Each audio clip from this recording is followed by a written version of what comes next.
மெயினாக இன்றைய இளைய சமுதாயம் பார்த்தீங்கன்னா இந்த போதை பழக்கத்துக்கும் ஒவ்வொரு விஷயத்துக்கும் வந்து அடிமையாக இருக்காங்க. டேட்டா வந்து எடுத்து பார்த்தேன். அதில் என்னன்னு பார்த்தீங்கன்னா கிட்டத்தட்ட அந்த மது ஆல்கஹாலுக்கு வந்து அடிக்ட் ஆனவங்க மட்டுமே இந்தியாவில் 16 கோடி இருக்காங்க.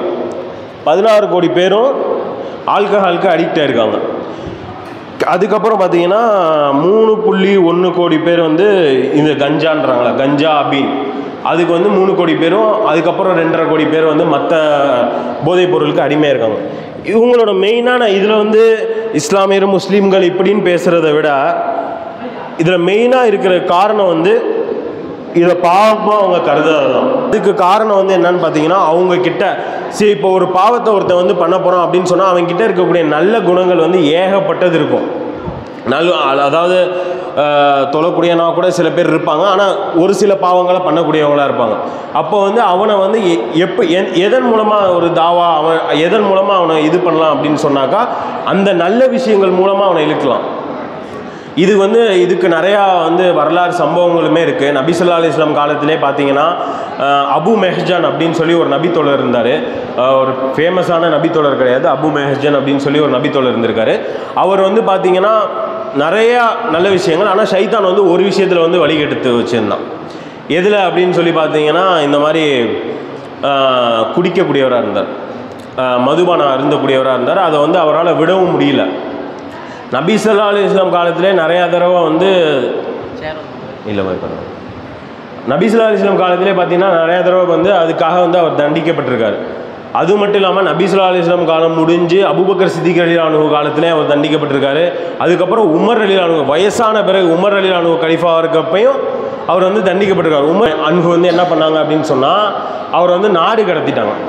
இதுக்கப்புறம் வந்து இவர் திருந்தின மாதிரி தெரியல இந்த விஷயத்தில் அப்படின்னு சொல்லி இவர் வந்து நாடு கடத்தி வேற ஒரு நாட்டுக்கு வந்து அனுப்பிட்டாங்க.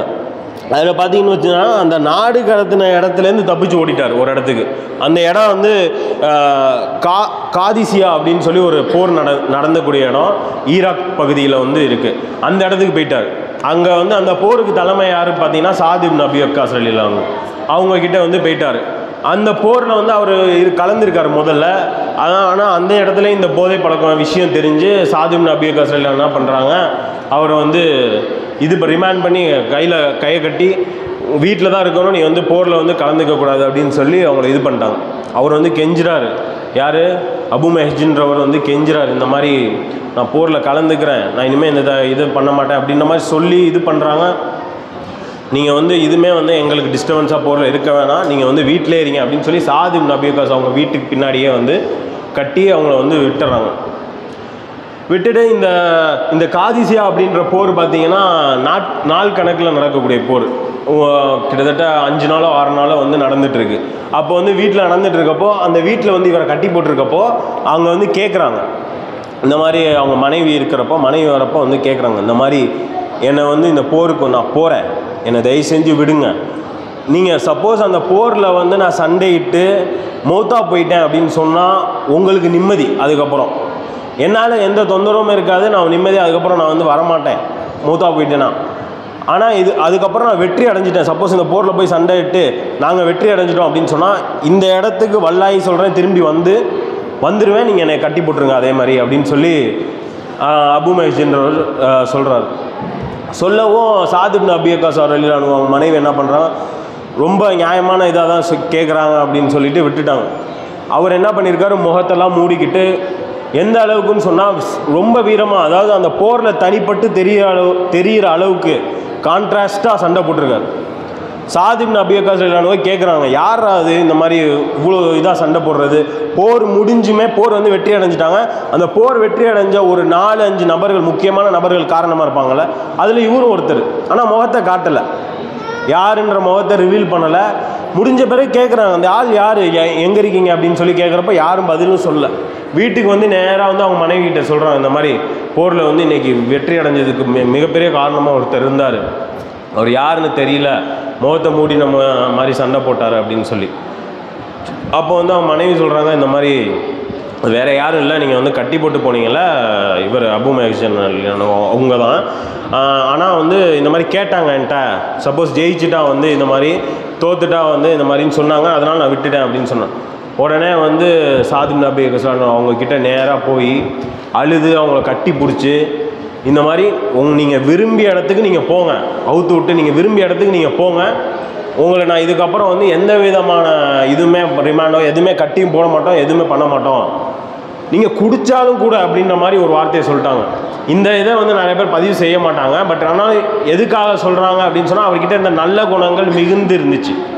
அதுக்காக ரொம்ப எந்த அளவுக்குன்னு சொன்னால் அதான் சொல்கிறாங்களா, ஒரு காதிசியான்ற நாட்கணக்கில் நடக்கக்கூடிய போருக்கு வெற்றிக்கு ஒரு காரணமாக இருக்கிறதுல ஒரு ஆளாக இருந்திருக்காரு. அப்படி இருக்கிறப்போ இப்படி சொல்லவும் அவர் வந்து ரொம்ப இதாகிடுச்சு. அப்போ வந்து ஒரு வார்த்தை வந்து சொல்கிறார் அவர், அல்லாஹ் தஆலா என்னை வந்து கண்ணியப்படுத்துகிற இந்த இடத்துல கண்ணியப்படுத்துறதின் காரணமாக அல்லாஹ் வந்து என்னை மேம்படுத்தி வச்சதுக்கு காரணமாக வல்லாகி நான் இனிமேல் குடிக்கவே மாட்டேன், இனிமேல் எந்த மது பழக்கத்துலேயும் ஈடுபட மாட்டேன் அப்படின்னு சொல்லி முடிச்சிடுறாரு. இப்போ எல்லாமே அதுக்கப்புறமும் அந்த மாதிரி சம்பவமாக அவர் வந்து செஞ்சதாக வந்து பதிவு செய்யப்படலை. அப்போ இதுலேருந்து என்ன தெரியுது அப்படின்னு சொன்னால், ஒரு கெட்ட பழக்கத்தில் ஈடுபட்டிருக்காரு அப்படின்னு சொன்னாலும் அவரோட நல்ல பழக்கங்கள் எதுவோ மிகுந்ததாக இருக்கும். நண்பர்கள் நம்ம இருக்கோம், ஒருத்தங்க வந்து இந்த மாதிரி பழக்கத்தில் ஒருத்தர் ஈடுபடுறான், அவனோட நண்பனும் ஃப்ரெண்ட்ஸும் அப்படி தான் இருக்கான் அப்படின்னு சொல்லி அவனை சுத்தமாக வெறுத்து ஒதுக்கிட்டோம் அப்படின்னு சொன்னால் அவன் வந்து இதில் தான் இருப்பான். அப்போது அவனை நல்ல பழக்கம் மூலமாக அவனை அணுகி அவனை இது பக்கம் கொண்டு வர பார்க்கணும். தீனின் பக்கம் கொண்டு வர்றதின் காரணமாக இதுக்கு வந்து ஒரு சொல்யூஷன் கிடைக்கும். அதுக்கு வந்து இதுதான் எக்ஸாம்பிள். இதே மாதிரி இன்னொரு சம்பவமும் இருக்குது. நபி ஸல்லல்லாஹு அலைஹி வஸல்லம் காலத்தில் வந்து நான் ஒரு சஹாபி, அவங்க நேம் சரியான ஞாபகம் இல்லை, நபி ஸல்லல்லாஹு அலைஹி வஸல்லம் சிரிக்க வைக்கக்கூடியவங்களாக இருந்தாங்க. ரொம்ப எந்த காமெடி சொன்னாலும் வந்து சிரிக்க வைக்கக்கூடாது. அவர்கிட்டே இருந்த ஒரு கெட்ட பழக்கம் என்னென்னா இந்த மது அருந்ததாக இருந்துச்சு. அப்போ அப்படிப்பட்ட அவங்களுக்குமே பார்த்தீங்கன்னா கிட்டத்தட்ட நல்ல பழக்கம் வந்து நிறையா இருந்தாலும் இதை வந்து விட முடியல. ஆனாலும் அவங்க என்ன பண்ணியிருக்காங்க, அதுக்குள்ளே தண்டனை கொடுக்காமலாம் இல்லை, தண்டனையை கொடுத்துருக்காங்க. இருந்தாலும் நல்ல பழக்கத்தின் மூலமாக அவங்கள வந்து திரும்பி இழுக்க செஞ்சாங்க. ஸோ அந்த காரியங்களை தான் நம்ம செய்யணும். நல்ல பழக்கத்தின் மூலமாக அவங்கள திரும்பி இழுக்க பார்க்கணும். இப்போ முழுசாக ஒருத்தன் வந்து மது போதைக்கு அடிமை ஆகிட்டான் அப்படின்னு சொன்னால், இப்போ அந்த அறிவியல் ரீதியாக வந்தோம் அப்படின்னு சொன்னால் ஒருத்தன் டோப்பமைன்னு சொல்லுவாங்க. டோப்பமைன்னா என்னென்னா ஒரு விஷயத்தை வந்து திரும்ப அவனை பார்க்க வைக்கும். அந்த மாதிரி ஒரு வகையான சுரப்பி வந்து மூளையில் சுரக்கும். அதன் காரணமாக வந்து அவன் அதை திரும்பி செஞ்சுக்கிட்டே இருப்பான். அது அவனுக்கு ஒரு சந்தோஷத்தை கொடுக்கும். அப்போ அந்த மாதிரி சந்தோஷத்தை கொடுக்கக்கூடிய ஆள் முழுசாக மூழ்கிட்டான் அப்படின்னு சொன்னால் அவன் வெளியே வர்றது கஷ்டம். ஆனாலும் அவனோட நல்ல விஷயங்களை கொண்டு அவனை மோட்டிவேட் பண்ணி அவனை உற்சாகப்படுத்தி அவனை வெளியே கொண்டு வரலாம் அப்படின்றதான் நம்ம வந்து இங்கே வந்து பேசுகிறோம். 3 பேர் வந்து சொர்க்கத்தில் வந்து நுழையவே மாட்டாங்க அப்படின்றதுக்கு வந்து முக்கியமான விஷயம். 3ஆவது நபர்கள் யாருன்னு பார்த்தீங்கன்னா, குடும்பத்தில் உள்ள ஒரு ஆளை, குடும்பத்தில் ஒரு மானக்கேடான விஷயம் நடக்குது அப்படின்னு சொன்னால் அதை வந்து அங்கீகரிக்கிறது. அதாவது நாள் போக்கில் தம்பி தானே, அண்ணன் தானே, அப்பா தானே அப்படின்னு சொல்லி இந்த கெட்ட பழக்கமாக இருந்தாலும் அதை அங்கீகரித்து அதை நம்ம விட்டு விடுவதன் காரணமாக அந்த பாவம் அவங்களுக்கும் போய் சேருது. அப்போ இது எந்த அளவுக்கு நம்ம பார்க்கணும்னு சொன்னால், இதை வந்து நம்ம வெறுத்து ஒதுக்காமல் இதன் காரணமாக வந்து அவங்கள வந்து நல்ல விஷயங்கள் மூலமாக அவங்கள இழுத்து இதை வந்து நம்ம மாற்ற பார்க்கணும்.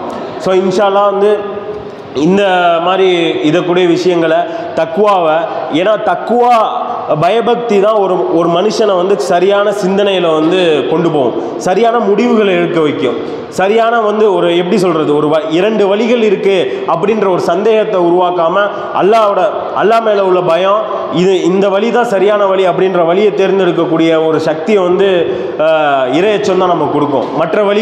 மற்ற ஒரு எந்த விஷயமும் கொடுக்காது. குடும்பம், அம்மா அப்பா யார் எதிர்த்து நின்னாலும் நம்ம அல்லாஹ் மீது உள்ள பயம் மட்டும்தான் நம்மளை வந்து சரியாக, இவ்வளோ பேர் சொன்னாலும் நான் இது பண்ணலடா, இந்த பாவத்தை பண்ணல, அல்லாஹ் வந்து இதை தடுத்திருக்கான், வட்டியை தடுத்திருக்கான், இது பண்ணக்கூடாது இப்படின்னு சொல்லி ஒவ்வொரு விஷயத்தையும் நமக்கு இது பண்ணுறது வந்து தக்குவா தான். ஸோ அந்த தக்குவாவை நம்ம வளர்த்துக்கிறதுக்கும் நம்ம நண்பர்களுக்கு கொண்டு வரதுக்கும் இன்ஷா அல்லாஹ் நம்ம முயற்சி செய்யணும் அப்படின்னு சொல்லி இன்ஷா அல்லாஹ் நான் வந்து உரையை முடிச்சுக்கிறேன். அஸ்ஸலாமு அலைக்கும்.